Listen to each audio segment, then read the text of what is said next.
So I am here today with Mr. Steve Livingston, the CEO of Kelly Pipe.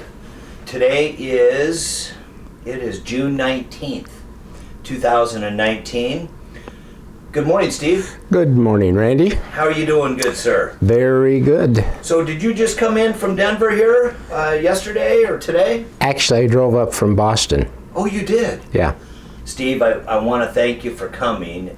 This is a fun project we're working on, speaking to the legends of the steel pipe business, and you certainly are one of those. You and I have known each other in the pipe business for well on 35 plus years, and so I appreciate you coming and joining me today. I wanted to find out from you some of your early days in the pipe business. How did you get your start? Where was it? What year was it? Actually, I was teaching school in 1961, and the current pay at that time was $4,000 a year. So I decided I needed to start looking at other things, did some interviews, got off the elevator in Salt Lake City in the Kennecott building on the wrong floor. Happened to meet a guy that was with U.S. Steel that I'd gone to school with. And he said, you know, you need to go out to San Francisco. We're hiring out there. This was on a Wednesday. We'd send you out Thursday. You could come back on Friday, or you could spend the weekend out there. And I went out there, spent the weekend. It was one of typical San Francisco, you know, beautiful sunny days, blue water, all of these kinds of things, and thought, I need to move out here. So I accepted that job with U.S. Steel. What year was that, Steve? 1962. And started working there in San Francisco, eventually transferred to New York. It's about 4 months after I moved to San Francisco. Ended staying in New York for about 2 years, and then was transferred to the big iron mask in Pittsburgh for U.S. Steel. Once you get there, you want to get out. So I started looking around. As a matter of fact, Maury Horowitz, who was one of the originals here, interviewed me at Keystone Pipe and Supply. And I left U.S. Steel, went to work for him. And the first thing he told me after I started working was, Steve, don't get too involved in the pipe business. You'll end up romancing with the pipe business. And that certainly was true at that time. And what did he mean by that, about you'll get to be romancing the pipe business? The intrigue of the pipe business will suck you into it, and it'll be extremely difficult getting out of it. And he was speaking from expertise. The first 3 weeks that I was with Maury, we spent in his car driving around all the piles of his rusty pipe, inventorying it, and I had to keep the record as he was telling me what it was and so forth. Spent those 3 weeks with him, and at that point, the interview process, I said, really the reason I'm coming to work here is to move back out west. I want to move either to California, Utah, Denver. So he said, I'll tell you what, I'll guarantee you'll move out there within 6 months. And about 1 month later, there was an opening there, and I moved to Denver and started working for Marmon Keystone in Denver as the brand. At that time, it was just called Keystone.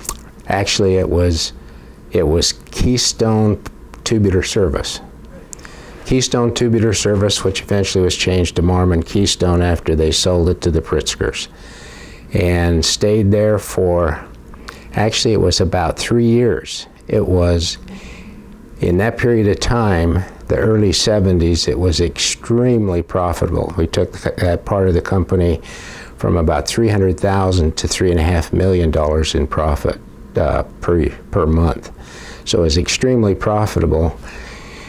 And then we were all invited by the Pritzkers and Maury down to Mobile, Alabama for fishing, deep sea fishing and so forth. And that was Saturday and Sunday. Sunday night they called us all in and said, you know, we think you're making too much money, so you're not going to get the bonuses that you expected this year.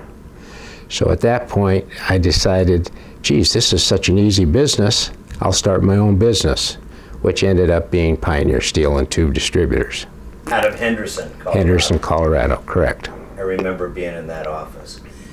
And then when you started, what year was that you started Pioneer? And was that with a partner or anybody? Yeah, actually, we started Pioneer in 1970, late 72, and then in 73, it was really, again, a boom year because you were caught up in the Arab oil embargo. And so everything was going, fast and furious, made a lot of money and thought, boy, this is the easiest thing we ever did. And at that point, you ended up with another downturn after that was over in 73. And so we ended up having to buy material from Marmon Keystone Tubular Service because they were so overstocked. So we ended up buying, and we were their main customer and started selling it out. And that's really how Pioneer got started, selling Marmon Keystone's inventory that they couldn't sell in the downturn. Who were some of the other prominent men that joined you at Pioneer? There was Bill Ellis, who was Mike Ellis's father. And Bill and I were partners in that, for quite a while. In fact, Bill died, 2 years ago. And we were very good friends, right up to the point when he died. Bill and I were the owners of it. We went to an oil company, Martin Oil, who was doing an awful lot of drilling. They financed us and gave us contracts for all of their oil country tubing, which ended up again making us very successful in 79 and 80 and early 81. And that was again another boom period of time, and by the end of 81 it started going down. The phrase "stay alive till 85" ended up coming in. Resolution Trust at that time took over most of the banking in Texas, which was a government clean out, and we saw home prices and everything fall, probably the worst time that we had, even let's say worse than 2008, based on what was going on. So, when we were making lots of money, I'd look in the mirror and say, God, you're good. And by the time that next phrase was over, I was looking in the mirror, and you talk about a change of opinion that was there. But I think that's probably one of the best things that can happen to somebody in any kind of business, is getting caught up in too much enthusiasm, particularly about themselves, and not looking to what's going forward. Right. Going back to the start with U.S. Steel, 1962, do you mind me asking how old you were then when you started in the pipe business? I was 21. 21. And so all these changes, you were a very young man, changes in your career, being back east with U.S. Steel. When I think of U.S. Steel, I don't think of New York. But obviously, were you an outside salesman? Or outside salesman, plus I was responsible for the pipe mill at Fairless, Pennsylvania. There was a CW pipe mill there at Fairless, Pennsylvania. I was also responsible for the McKeesport pipe mill as far as square and rectangular. U.S. Steel was the first people to start producing square and rectangular tubing. It was done as a hot form product out of McKeesport. Right. So those were the products that I was responsible for with U.S. in New York. But also, U.S. Steel's headquarters was actually in New York on Church Street. Remember, at that particular time, U.S. Steel was probably the most valuable company for most of the 20th century, starting in 1901 when it was combined with Carnegie and formed U.S. Steel. And then when you left them to Maurice Horowitz brought you along at Keystone, that was in Pittsburgh? Actually, that was in Butler, Pennsylvania. Oh. They were headquartered in Butler, Pennsylvania. So we moved from Pittsburgh to Butler, Pennsylvania, and then within almost 5 months, we ended up moving to Denver, Colorado. And Denver's pretty much had been your home since? It has. Yep, we moved there in 1973, and have been there since. And there was a period of time, tell me, when you and Bill sold Pioneer, is that right? Actually, we ended up, Bill wanted to get out, and so he was bought out probably 5 years before we sold it. We ended up with the investments and so forth with Martin Oil wanting to get out of it, and I had some contractual obligations with them that they allowed me to get out of it, so it was sold to the Canadians in 1984. And you say the Canadians? Yeah, the Bud Siegel and the, I'm drawing a blank on. Well, I want to say, oh gosh, not Resource, but, oh gosh, I know who you're talking, starts with an R. They're out of Mississauga, Canada. Yeah. Russell Metals. Russell Metals, that's it. That's it. Yeah. So we ended up selling to Russell Metals. In 84. In 94. 94. So we'd had the company for 30 years by the time we ended up selling it. And at that particular time, they wanted a non-compete. I wouldn't give them a non-compete. They finally allowed me to leave at that time. And actually, I did some other things in the meantime.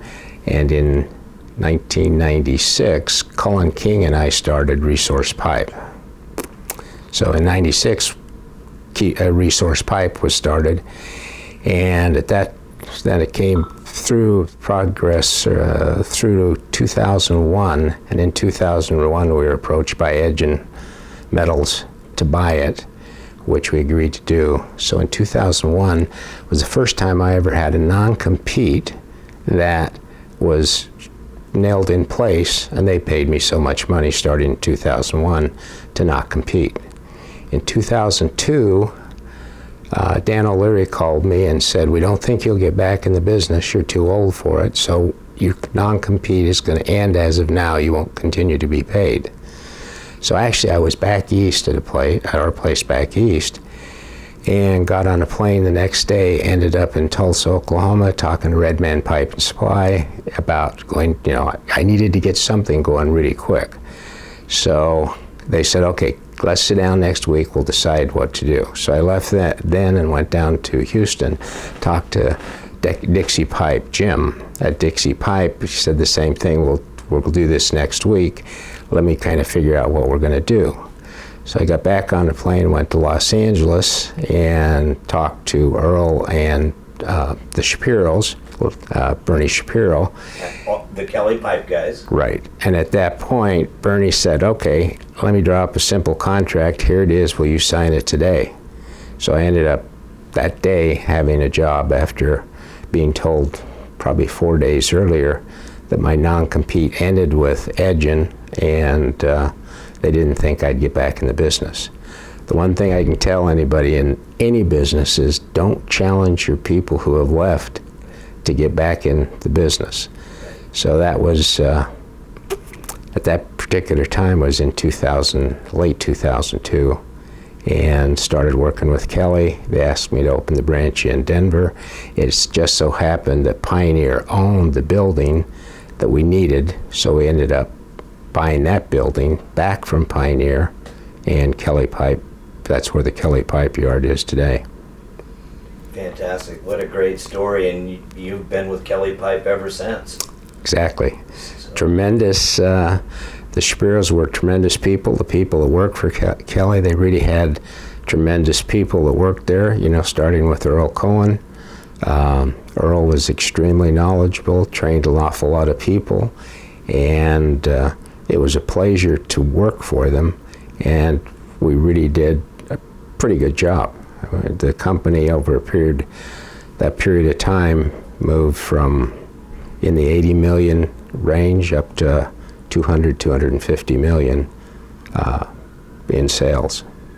So it was pretty exciting to see, that kind of situation end up happening. Right. And you're the CEO today? I have been since 2016. But it's getting old at this point, so I think, there'll be a new CEO probably this year sometime. Now, the other thing that happened in 2014 is the Shapiros sold it to JFE Steel, and JFE Steel came in And typically the Japanese, they want to know what's going on and so forth. But I got to tell you, working for the Japanese has been one of the really interesting things in the steel business for me. I mean, these are people that run the steel mills in Japan. They own California Steel Industries, at least 50% of it. So it's a pretty fascinating group to be able to work with. And they kind of leave us alone.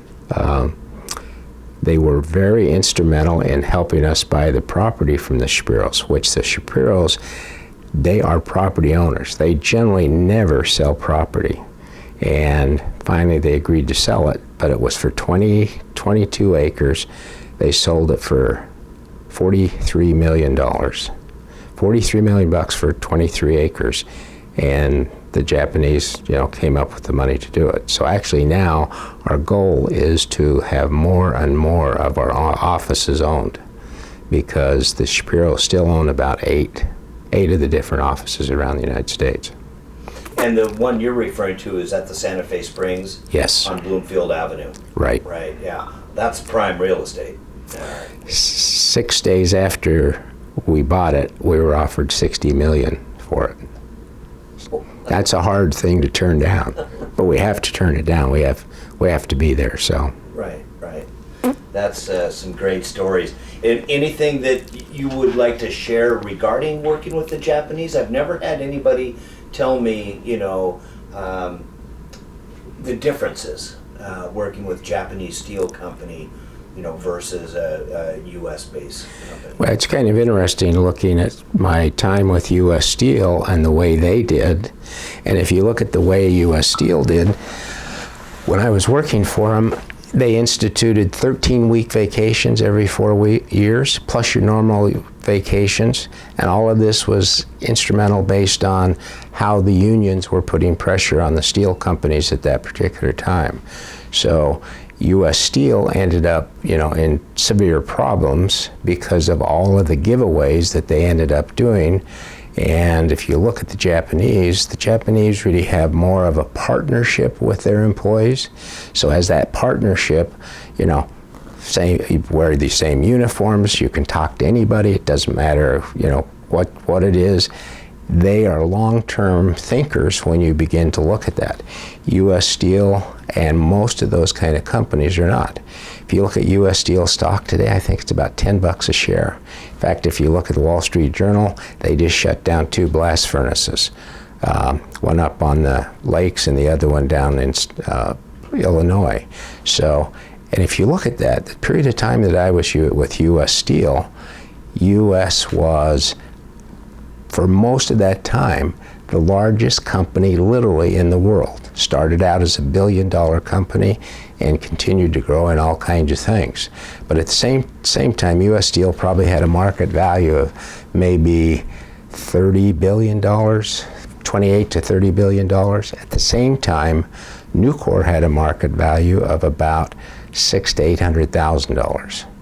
Nucor then, by middle of '85, had begun, the mini mill furnaces and so forth coming out of bankruptcy, and that time they probably had a market value of about $3 billion versus U.S. Steel at 30, and now they've got a market value of close to 30, and U.S. Steel at $9 a share, $10 a share. It's really in trouble. So when you look at the Japanese, probably the Japanese are better off, doing what they're doing, but they've also got a lot of challenges. You got the tariffs, you got all those kinds of things that are going on. So the Japanese, I think, are really working to buy the rest of the world and end up, using their money to buy that and really become the world's bankers. They're not going to be heavy industrial. They're going to be, if you want money, you go to them because they've got so much money. But saying that, they also have a heck of a lot of government debt. But that whole debt is owned by the Japanese population, not by anybody else. I understand. Very interesting. Thank you for sharing that with us. As I just kind of was doing the math in my head, and if it's correct, you've got 57 years in the steel pipe business. Mm-hmm. That is a long time. When you go back to some of your early days, in the steel pipe business. Did you have any specific mentors? I know we talked about Maury Horowitz. Bill Ellis was a pretty good mentor as well. Being in the business that we were with Marmon Keystone versus the steel mills. So he kind of trained me in distribution versus, along with Maury, versus the steel mill mentalities. Where did Bill Ellis learn his steel pipe business from Marmon Keystone? Actually, it was for Keystone Tubular Services, who he started working for. Gotcha. And he was their only outside salesperson. Okay. And so with his background in the steel distribution, your background working for U.S. Steel, you combine all of those and, 20 years in the pipe business, you guys start your own deal. That's fantastic. What were some, can you remember any colorful or memorable characters through your career that might stand out that you might want to share? Well, I used to, when I was back east, I'd handle the accounts like Colt Firearms and Atlantic Screw Works that buy sheets and wire and so forth.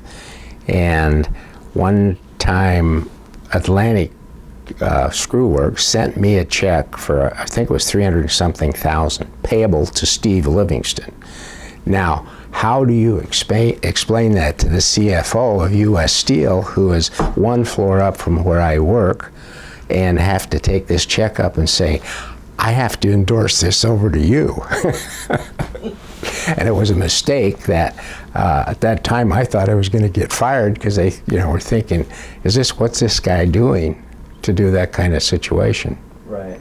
Yeah, that's that would be a hard one to take upstairs to the boss, so to speak. Oh goodness. All right. Now, tell me about your thoughts on. You've seen a lot of changes over the years in the steel pipe business. In the way business is being done. Back in the olden days, if you want to call it that, there was an outside salesman. Traveling around to the customers, and it was a lot of face-to-face and handshakes and that kind of thing.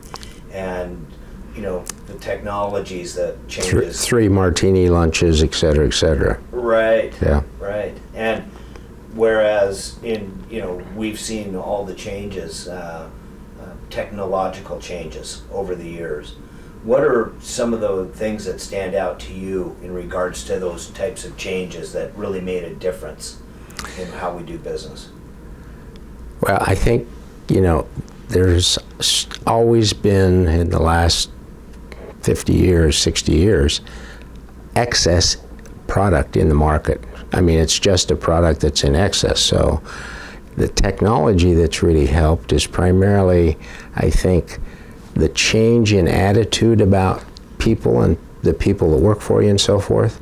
The guy who was the district manager for New York sales office, Wayne Lindquist, went out to lunch with him one day and said, I'm really thinking of doing something else, and maybe I was thinking about Marmon Keystone and so forth. And he said, Steve, if you leave here, it'll just be like this. And he stuck his finger in a glass of water and pulled it out and said, does that leave any hole? And that used to be the attitude really about most companies and their employees. They didn't have the value for employees that they needed to have. Now, that's not a technological thing. I think that's a learning thing, that success dictates that you do those kinds of things. You better, in this business, you better know your vendors and you better know your customers, and you better treat both of them just as equal as you can. Right. I totally agree. I want to also start talking a little bit about the NASPD. Obviously, you had been in the steel pipe business over a dozen years when the NASPD started, when Pete Knowles and Jerry Rubenstein began the organization. How were you introduced to the NASPD? What are your early thoughts and memories about that? Actually, I was working for Pioneer, and Bobby Jacobson came in because he was buying reject from Fort Collins Pipe, which was the old Lone Star Steel up there. Came in and said, you really need to look at being part of this group. It's primarily owners, more of people that manage companies and so forth. Why don't you come to one of the conferences and take a look? So I did, and it was pretty intriguing to get with all of the people that were there. And at the same time, these were a lot of, I was somewhat intimidated by a lot of these people that were in there because they were owners, the Jerry Rubensteins, Maury Horowitz, all of these kinds of people. And so it was a little bit intimidating, but the more that you got involved with it, the less intimidating they were.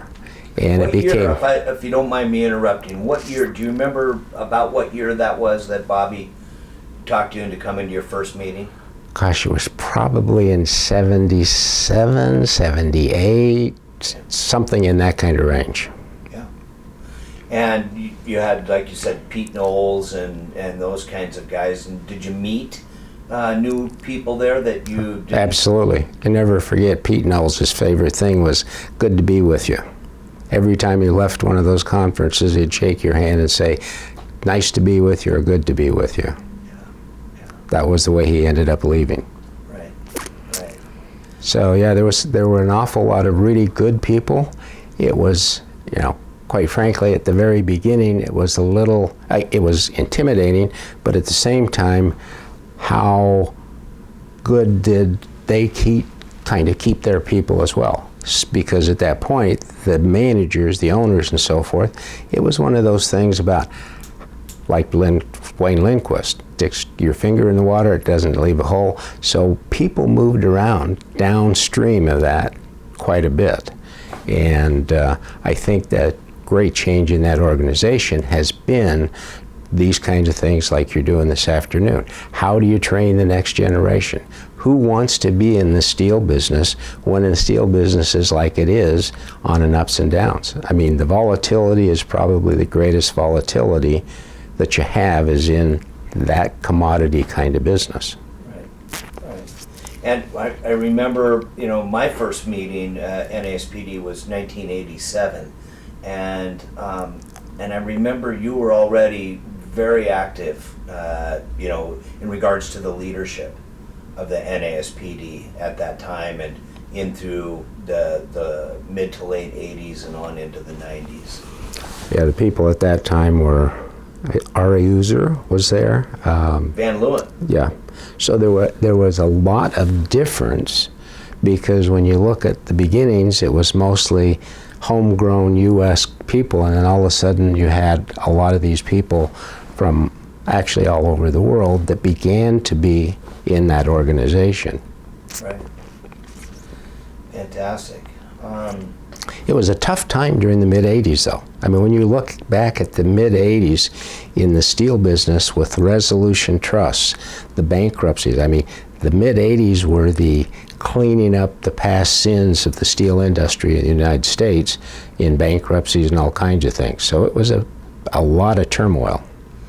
And what I remember from those early days, my early days, meaning the early 80s and the mid-'80s, were that technologically the Japanese had the superior steel pipe products. They did a lot of investing into steel making, and they had the superior products where the old U.S. steel mills were making old antiquated pipe. That's the way I remember it, and that it took years later before the domestic manufacturers, put their reinvestment back into the industry. When I was working for U.S. Steel, one of my jobs was to take the Japanese entourages around to the U.S. Steel mills, and this was like in the late 60s and early 70s, because the Japanese were still rebuilding their country literally after the Second World War. So they would send over people, and the government was enticing the steel companies to show them what's going on and helping and so forth. So that was a big jump, I think, for the Japanese to learn. Here's somebody who has a rejection rate of 30% on their seamless output product from Gary, Indiana. They knew they couldn't have that kind of reject and still ship into the United States manufacturing something like that in Japan. Right. So it really changed the whole thing. The sequence went from the United States to Japan to Korea to China. You know, we're still facing all of that. Sure. Yeah. No, that makes sense. Do you have a person in the steel pipe business, whether it was, you know, back in the 60s or 70s or even in the 80s, that really was a key to your success? You know, whether it was a mentor or a fellow worker, or was there somebody that really had an integral part to help your success? I'm trying to think of the president of tubular division of U.S. Steel, was out of Houston, and he was probably the largest moneymaker at U.S. Steel at that time. I can't think of his name, but he was the president of the U.S. Tubular Products Division. Had an awful lot of influence on me. Several of the presidents of U.S. Steel, the same situation through the 70s and 80s. I had the ability with U.S. Steel when I was in Pittsburgh to work in every tubular group, from those who did Gary, Indiana, that was the mechanical tube section, to the continuous weld products, to the line pipe products, and on to the oil country. So I got a training at U.S. Steel, even though it may have only been 3 or 4 months in each of those sections. You'd have to say Roy Noble, Art Albert. I mean, these were people that really got me involved in the steel pipe business. Sure. If you could tell somebody that is just starting out in the steel pipe business, we have a lot of young guys in this leadership program that you and I are going to go talk to here shortly. If somebody were to ask you, what's the secret to your success in this business, what would you tell them? Actually, this sounds really kind of crazy, but I'm probably the luckiest person in the steel pipe business. A lot of it was pure luck. At least you have to look at it as pure luck. To start in actually in Salt Lake, move to San Francisco, move to New York City, move to Pittsburgh, be responsible for a mill at Gary, Indiana, one at the U.S. Steel in Geneva, Utah. Being involved with those people and seeing that kind of situation, you could never have training like that. You know, I knew exactly how the McKeesport mill worked. I knew exactly how the Elwood City mill worked because of all of the training and the amount of time they'd spend with me going through all those things. Well, I'm pretty sure your dedication and hard work had something to do with your success over the years as well. When I stop and think about it, you know, U.S. Steel, Keystone Tubular Service, Pioneer, Resource Pipe, all these companies that you had, you know, a major hand in the middle part of your career, to, you know, start and then restart, and you know, I congratulate you on a very successful career. The thing about it is, though, it's been a lot of fun. The challenge was when I looked in the mirror and said, boy, you're good. And then all of a sudden I had to look in the mirror and say, what the hell are you going to do for payroll next week? And be able to change and do those things is it's pretty remarkable, and a lot of luck. Yeah, well, I hold you high up there with a lot of the other gentlemen who I've had the privilege of interviewing.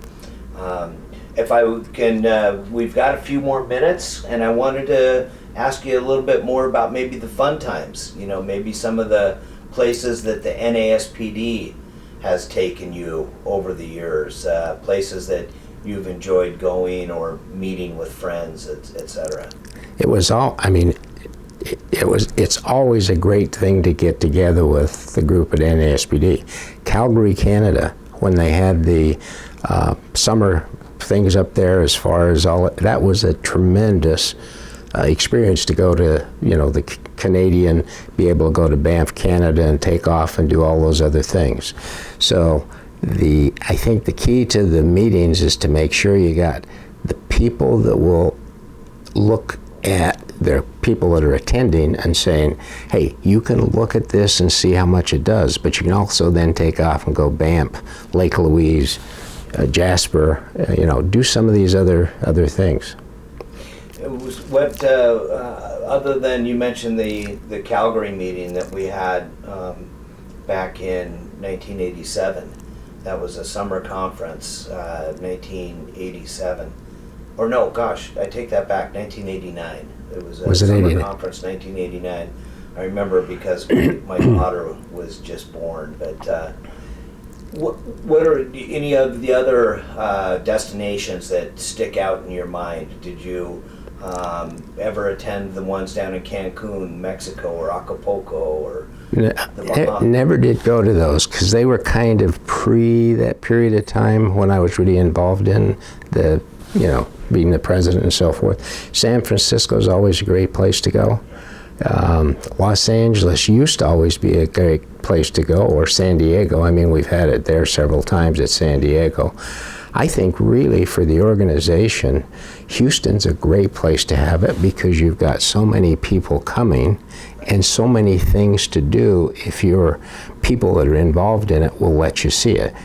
For instance, see the mills that are running, whether it's Tex Tube, the coating facility. I mean, this is the way the people you're talking about, they're becoming the leaders, have got to do, is go in and see those things and see how they work and establish relationships with them.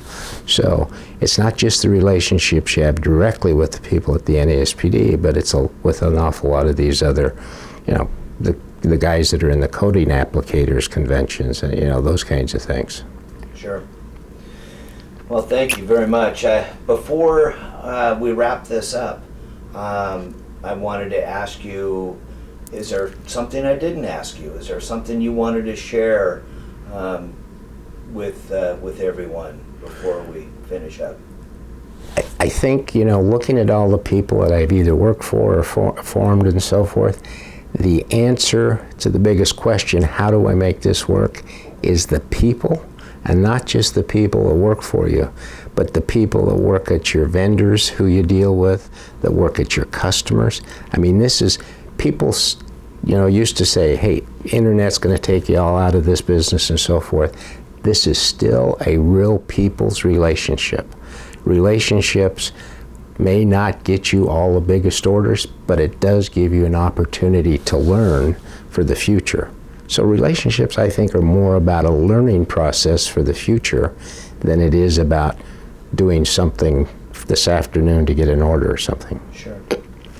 Well, Steve, I sure appreciate your time today. I got a chance to learn a lot about yourself and your career, and it's been a long and glorious one. So thanks for spending time with me today. Thank you very much, Randy. It's been a real pleasure. Well, I think we better get to that leadership forum and share some stuff with those young guys. Okay, well, what am I going to share with them except a little bit of this kind of stuff? I mean, I'm thinking, these guys need to know they're in one of the most interesting businesses that you can possibly be interested in. Agreed. I'm not talking about earning millions of dollars and so forth, but I'm talking about having the greatest fun in one of the greatest kind of businesses there is.